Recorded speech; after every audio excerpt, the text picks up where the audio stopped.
Hello and welcome to ABD classes. ABD classes आप सभी का स्वागत करता है। आज हम लोग का मेडल का पार्ट थर्ड, जो कि हम लोग बात करेंगे आज रजिया सुल्ताना के बारे में। हम लोगों ने पिछले लेक्चर में बात किया था इल्तुतमिश और उससे पहले कुतुबुद्दीन ऐबक और मोहम्मद घोरी के बारे में। आज हम लोग बात करने वाले हैं रजिया सुल्ताना के बारे में। रजिया सुल्ताना जो कि इल्तुतमिश की बेटी थी, आप सभी को ये बात पता है। और रजिया सुल्ताना जो है कि 1236 से 1240 तक वो शासन करती है। कितने से कितने? 1236 से 1240 तक वो शासन करती है दिल्ली की सुल्तान के रूप में। वो दिल्ली की या फिर पूरे भारत की या फिर कह सकते हैं कि इंडियन सब कॉन्टिनेंट की वो एक पहली और इकलौती महिला थी जो कि सुल्तान के रूप में या फिर शासिका के रूप में उसको गद्दी प्राप्त हुई थी। संस्कृत अगर हम लोग इसकी बात करें रजिया सुल्ताना की, तो रजिया सुल्ताना का जन्म 1205 ईस्वी में हुआ था। कब हुआ था? 1205 ईस्वी में हुआ था। संस्कृत इंस्क्रिप्शन में इसके अलग अलग नामों से इसको जाना जाता है। तो एक जगह संस्कृत इंस्क्रिप्शन में इसका नाम मिला है जलालुद्दीन। ओके। रजिया की मदर की अगर बात करें, रजिया की माता, तो रजिया की माता का नाम था तुर्कान खातून। क्या नाम था? तुर्कान खातून। वो रजिया की माता जो थी, मदर जो थी, वो वही बेटी थी किसकी? कुतुबुद्दीन ऐबक की, जिसने कि इल्तुतमिश से शादी किया था अपनी बेटी का। तो यहाँ पे रजिया की माता इसकी बेटी थी, कुतुबुद्दीन ऐबक की बेटी थी। ओके। और ये सबसे चीफ जो होता है ना, कुछ रानियाँ काफ़ी चीफ होती हैं, मुख्य होती हैं किसी भी राजा की या किसी सुल्तान की, तो वो काफ़ी चीफ थी वो, है ना। और जो रजिया थी इल्तुतमिश की सबसे बड़ी, है ना, एक चाइल्ड बोल सकते हैं संतान के रूप में, है ना। तो लड़कों में सबसे बड़ी रजिया सुल्ताना ही थी। ओके। तो सबसे बड़ी थी और इसको काफ़ी प्रायोरिटी भी देते थे इल्तुतमिश, इसकी काबिलियत की वजह से, ना कि इसको ऐसे ही, इसके अंदर काफ़ी काबिलियत थी एज कम्पेयर टू उनके लड़कों से कंपेयर करें तो।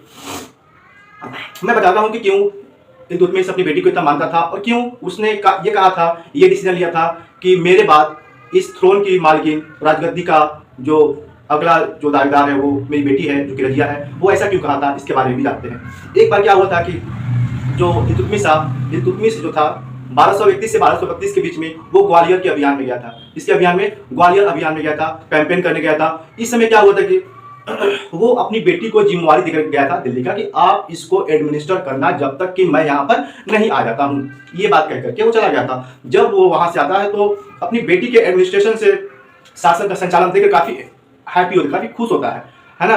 काफी वो उत्साहित होता है कि इतने अच्छे से एक लड़की होकर के शासन कर रही है ना। और वहीं कंपेयर किया अपने बेटों से, तो कहा कि बेटे मेरे उस लायक नहीं है जिस लायक की मेरी बेटी है।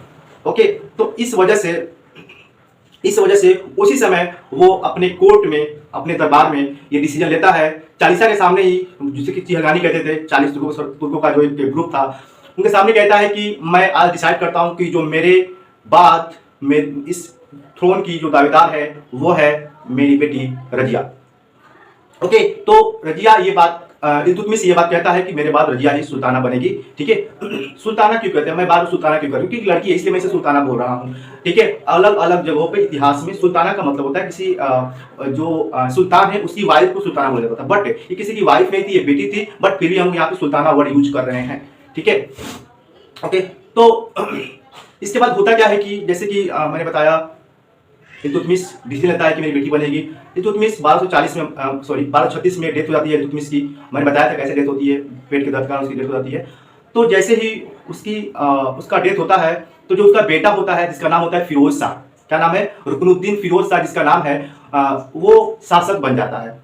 ऐसा कैसे हो पाता है? क्योंकि जो वहाँ पे तुर्क सरदार थे, चालीसा जो थी, जो नोबल क्लास थे, और जो इसकी मदर थी, क्या बोलते हैं, रुकनुद्दीन की, और रुकनुद्दीन फिरोज शाह की, वो भी काफी हेल्प करती हैं इसको थ्रोन दिलाने में, गद्दी दिलाने में। इसकी मदर का नाम था शाह तुर्कान। इसकी मदर का नाम था शाह तुर्कान। क्योंकि पता है आप लोगों की जो ये सुल्तान वगैरह होते थे, जो राजा होते थे, उनके बहुत सारी वाइफ हुआ करती थी। तो ये भी एक वाइफ थी, शाह तुर्काना। ठीक है।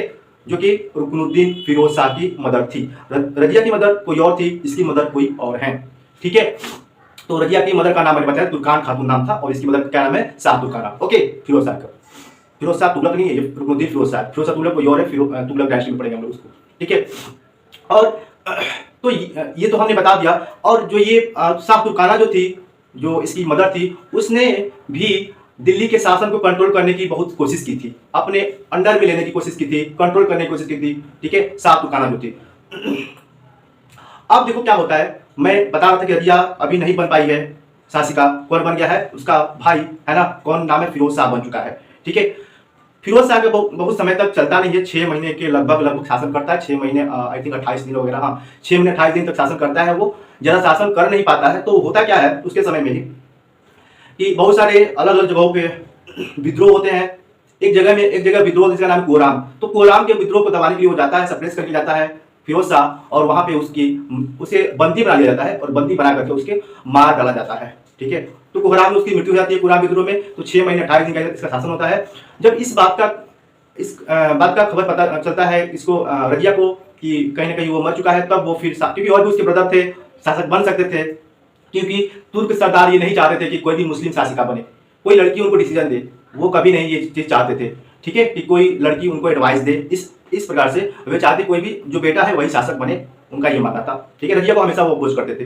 तो रजिया क्या की, लाल वस्त्र पहन करके पूरे दिल्ली की जनता के सामने आई और कही कि मेरे पिता ने आप लोगों से कहा था कि उनके बाद मैं ही शासिका बनूंगी, और मैं आप लोग को वादा करती हूँ कि मैं शासिका बनूंगी तो अपने जनता का काफी अच्छे से ख्याल रखूंगी। और बहुत सारे वायदे भी करती है अपनी जनता से, और जनता उसे एक्सेप्ट कर लेती है कि ठीक है अब से हमारी शासिका आप हो। तो वहां पे जनता उसको राजगद्दी दिलाती है, ना कि कोई तुर्क, है ना, तुर्किश जो सरदार थे, ना कि जो रानी थी 40 साल, तो उसको जनता क्या करती है कि उसको राजगद्दी दिलाती है। इस वजह से उसको जनता का भी सपोर्ट मिलता है। ठीक है, तो इस तरीके से रजिया को क्या मिल जाता है, राजगद्दी की प्राप्ति हो जाती है आसानी से। ठीक है, इतनी बात समझ में आ गई कि रजिया को कैसे राजगद्दी मिली। अब ये जो रजिया थी, ये हमेशा जो ड्रेस पहनती थी वो आदमियों की ड्रेस पहनती थी। कैसे ड्रेस पहनती थी? आदमियों की, कुर्ता पैजामा और फिर ये पगड़ी लगा करके चलना। और जो इसकी आरक्षक थी, जो अंगरक्षक थी, वो महिलाएं हुआ करती थी। हमेशा महिलाएं ही इसकी अंगरक्षक हुआ करती थी। जब भी अपने दरबार में बैठती थी तो ये चारों तरफ से, जैसे आगे से इस तरीके से लगा हुआ था, पर्दा लगा हुआ होता था जब भी वो सामने कोर्ट में बैठी रहती थी। तो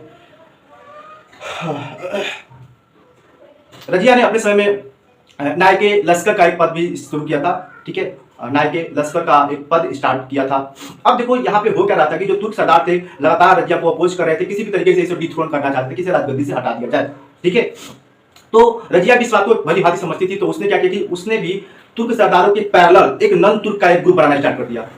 तुर्क सरदारों के पैरेलल एक नन तुर्कों का एक ग्रुप बनाना रजिया ने भी शुरू कर दिया था। ठीक है, रजिया ने क्या किया, नन तुर्कों का एक ग्रुप बनाना शुरू कर दिया था। ठीक है, अब होता क्या है, इसी क्रम में उसने याकूत नामक व्यक्ति को, मैं क्या बोल रहा हूं, याकूत। ठीक है, याकूत नामक व्यक्ति को, ठीक है, वो एक पदवी देती है। ठीक है, याकूत नामक पदवी को, जो कि एक अबिसिनियाई था, क्या था, अबिसिनियाई था, उसे आमिर आकुर की पदवी दे देती है। क्या, किसकी पदवी देती है? आमिर आकुर की पदवी देती है। किसको?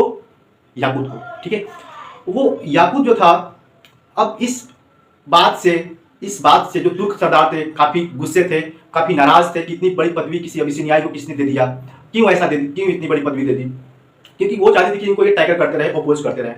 ठीक है, तो इस वजह से वो ऐसा की। ठीक है, अब हम लोग देखते हैं कि जैसे जैसे ये क्रम आगे बढ़ता रहता है, कुछ जो तुर्क सरदार हैं ये भी मानते हैं कि जो ये अबिसिनियाई जो था, ठीक है, याकूत जो था, इसका प्रभाव काफी बढ़ता जाता है।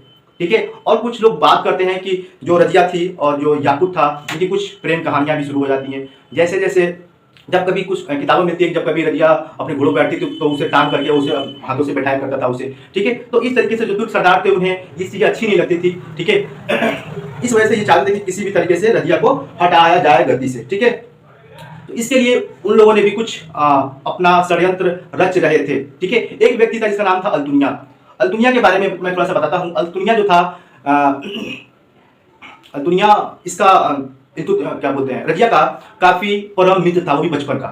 ठीक है, बचपन का मित्र था कौन? अल्तुनिया। ठीक है,